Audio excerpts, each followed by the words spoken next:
O presidente Lula se manifestou de forma favorável à exploração de petróleo na foz do Rio Amazonas.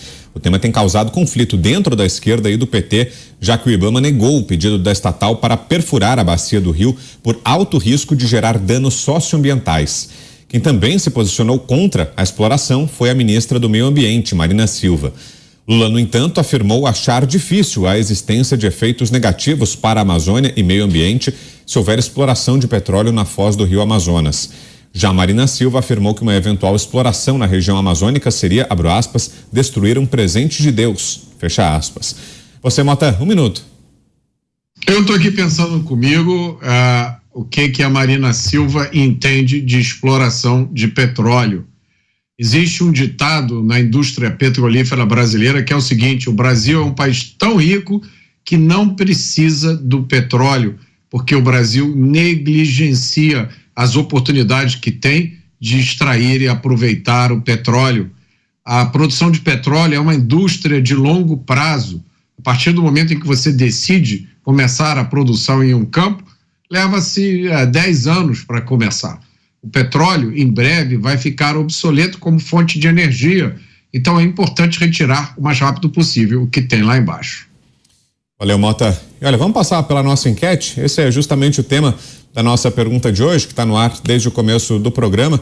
A enquete hoje é: você concorda com a exploração de petróleo na foz do Rio Amazonas? Sim ou não? 53,76% dizem que sim, mudou um pouquinho agora o percentual, 46,29% não. Está apertada a votação. E se você ainda não deixou a sua opinião, dá tempo ainda lá no site da Jovem Pan, www.jovempan.com.br, ou no Twitter, @JovemPanNews.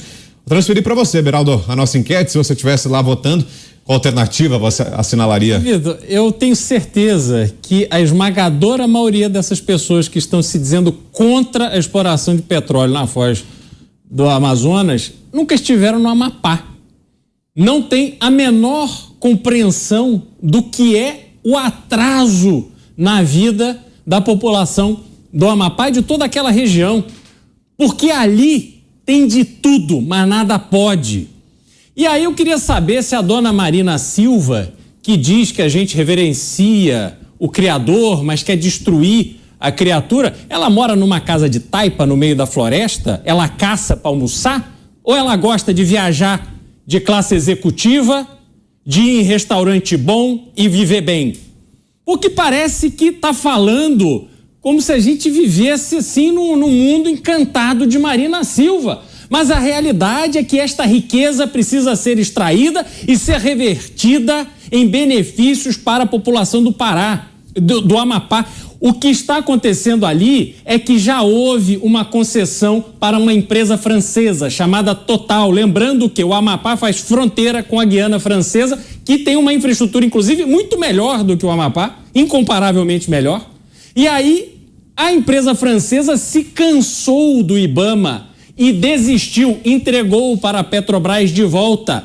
E a Petrobras está há anos tentando obter essa licença. E aí o IBAMA vai e atrapalha a prosperidade, o progresso. É claro que danos ao meio ambiente podem ser reparados, isso tudo pode ser equacionado, mas o IBAMA não está preocupado com aquela população. Essa turma do IBAMA gosta de estar no Leblon, tomando chopinho, olhando para a praia e pensando: nossa, eu vou defender a floresta amazônica. Ora, faça-me o favor, isso aqui não é novela não.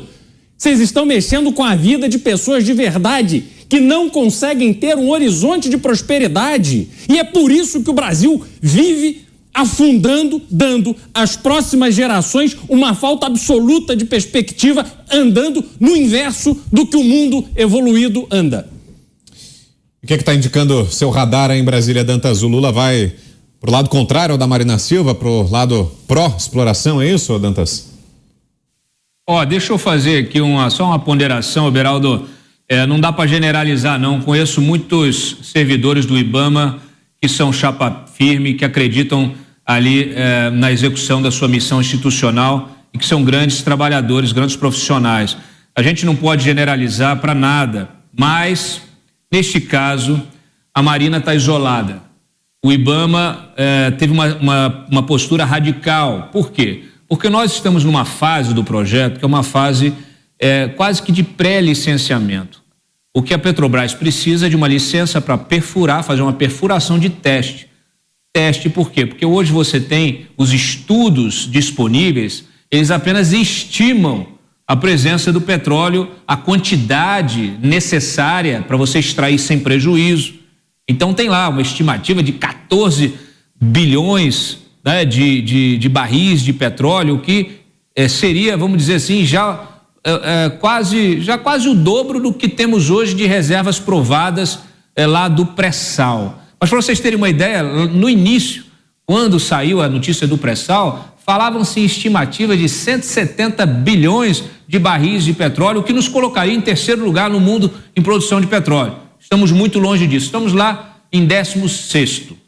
Nesse caso específico, claro, nós estamos falando de um projeto que precisa de um licenciamento prévio, precisa ser feita uma exploração de teste. Há várias etapas ainda a serem cumpridas. Há uma questão de segurança jurídica, afinal de contas, essas licenças, e não é apenas um bloco de exploração, são 6 blocos lá na Amazônia Equatorial, ali próximo à foz do Rio Amazonas. Nós estamos falando de uma área a 175 quilômetros da costa do Amapá, tá? Para que fique claro tecnicamente aí. Olha, o IBAMA, ele precisa entrar nesse debate de uma forma técnica, sem ideologia. Talvez tenha agido de forma radical justamente pela ministra que tem. É a mesma ministra que estava em curso quando houve também lá o problema dos bagres do Rio Madeira para a instalação das usinas. É uma ministra que usa a retórica, usa a ideologia ecoterrorista para a sua própria construção política. Marina Silva, eu conheço Marina Silva, já estive na casa de Marina Silva, conheci a seringueira que Marina Silva trabalhava quando era criança, ali extraía o látex, conheci seus irmãos, sua família, todos eles de alguma maneira se beneficiaram da carreira política de Marina, mas Marina é associada ao capital. Marina, quando foi candidata em 2010, teve como vice o Guilherme Leal da Natura. A Natura forneceu um jatinho que só custava ali 50 milhões para poder fazer a campanha. Natura que chegou a ser multada pelo mesmo IBAMA por acessar o conhecimento do ribeirinho e sem licença, justamente para poder produzir os seus produtos. Então, vamos lá, vamos desconstruir essas imagens que a imprensa também ajuda a formar, né? Dessas figuras políticas que são intocáveis, são ilibadas, que parecem santos. Marina não é santa, está muito distante disso, está muito longe disso. E a sua retórica política também, ela é cheia de buracos. Ela é cheia de buracos. Eu poderia até dizer que ela é quase uma fraude.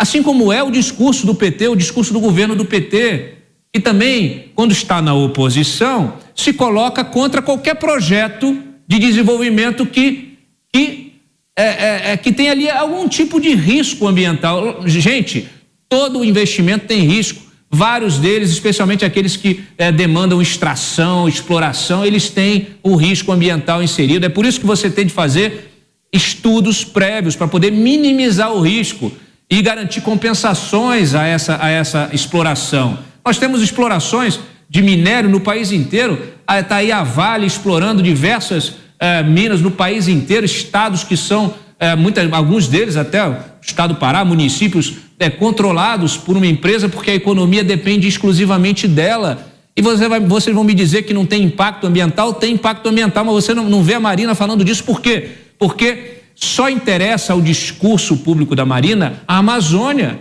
porque é a Amazônia que tem esse romantismo, essa imagem romântica que também foi construída com a ajuda das ONGs internacionais, e ela precisa dessas ONGs internacionais para poder fazer a sua turnê anual na Europa, para poder vender o seu peixe. E aí eu estou falando do peixe em linguagem figurada.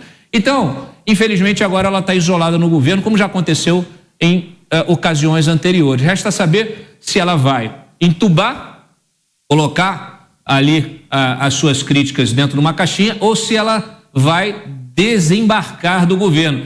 porque o governo vai seguir o Jean Paul Prats com a Petrobras, o ministro de Minas e Energia, vai todo mundo seguir com esse projeto, governadores, senadores, prefeitos, todo mundo tem interesse nisso, está aí até o Randolph servindo aí como esse instrumento, essa ferramenta do Lula, para não se desgastar diretamente com a Marina, ele colocou o Randolph em campo e o Randolph está todo dia lá no Twitter criticando a postura do IBAMA e da ministra. Então, é uma questão de dias. Quando que Marina vai desembarcar? Algo mais, Mota, para fecharmos? Eu acho que o Dantas deu um resumo excelente. A indústria de petróleo do Brasil é extremamente madura, já perfurou uma quantidade enorme de poços sem nenhum problema. Essa área é muito distante da foz do Rio Amazonas, já há companhias estrangeiras ali na área operando, na região das Guianas, do Suriname. Então, é uma prova de que a agenda ambiental é usada de forma equivocada como instrumento ideológico, político, por pessoas que não têm mais nada a oferecer. E é interessante ver, né, isso acontecer no seio de um governo que fez ele próprio uso desse instrumento. E agora está nessa situação embaraçosa que provavelmente vai se resolver fritando a ministra. Pois não, Beraldo? Não, só para esclarecer, o que o Dantas mencionou, eu não quis de maneira nenhuma generalizar. A minha referência à turminha do chopp no Leblon é porque ali se reúne aquela esquerda caviar que fica muito preocupada com o Brasil, mas adora os seus luxos, adora passear. E essa decisão do IBAMA tem a ver, inclusive, com uma operação de mídia muito pesada feita pelo Greenpeace, quando esta concessão ainda estava na mão da empresa Total, francesa. Quando o Greenpeace bancou vários anúncios para demonizar a exploração de petróleo na foz do Amazonas, pagando anúncios em veículos de comunicação de massa aqui em São Paulo, para poder formar opinião pública e pressionar esta turma que fica aí querendo agradar a tudo e a todos para defender os seus próprios